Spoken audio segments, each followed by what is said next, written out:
The night we graduated from high school, there was a dance, a big dance in the next town. So my buddy and I decided to bring our dates over there. And I was the first one, my date was the first one I had to pick up. So I went to her house. And the reason I picked her, she actually was a year behind me in high school, is I was really in love with her mother. My folks had a mom and pop grocery store in the neighborhood, and I used to see her in there a lot. But her husband was this huge Italian, and he had one of these beautiful Italian names, euphonious names, like Bonaducci Bonaduccio.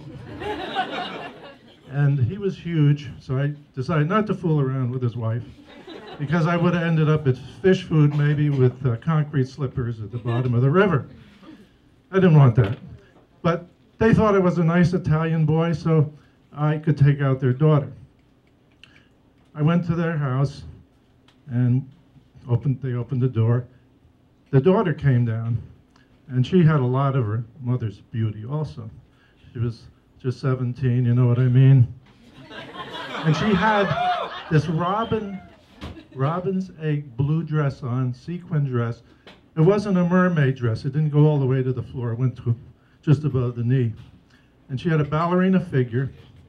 She was taking ballet lessons, I know.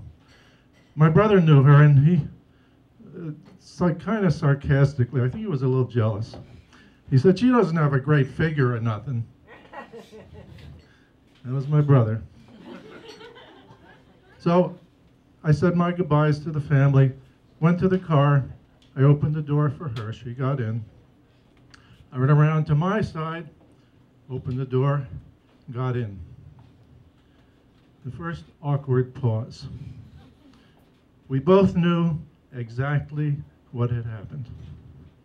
I stepped in dog on her lawn. When she got in the car, it smelled pretty good. I had one of those pine tree things hanging over the rear view mirror. When I got in, it was horrible. Do you ever see swans on a lake? They look so beautiful and so calm. And underneath the water, their little legs are going like mad. That was us. We were thinking, what can we do? She was the swan, I was the duck. I was the ugly duck. None of us thought of anything to say. Okay, the next problem was I had to go pick up my friend and his date. I got to his house, I wiped off my foot the best I could on his lawn, and I warned him. I said, this is not really good. I told him exactly what happened. He said, okay. And when I got back in the car, it wasn't too bad, but it's really hard to get rid of that l'eau de merde de chien once it's in the air, even though I opened up all the vents as we were going. So he got in, we went to pick up his date, and he had warned her also, and they were sitting in the back seat. And I'm convinced that the back seat was a lot worse than the front seat because we were right in front of the vents in front. Got to the dance rather, and it was wonderful, absolutely perfect. I mean, we were like Fred Astaire and Ginger Rogers. My family pronounced it Ginger Rogers. Beautiful. And one other awkward pause. She not only had that beautiful dress on, she had glass slippers. Well, they weren't glass, they were plastic, translucent plastic. And I saw another girl that had the same shoes on.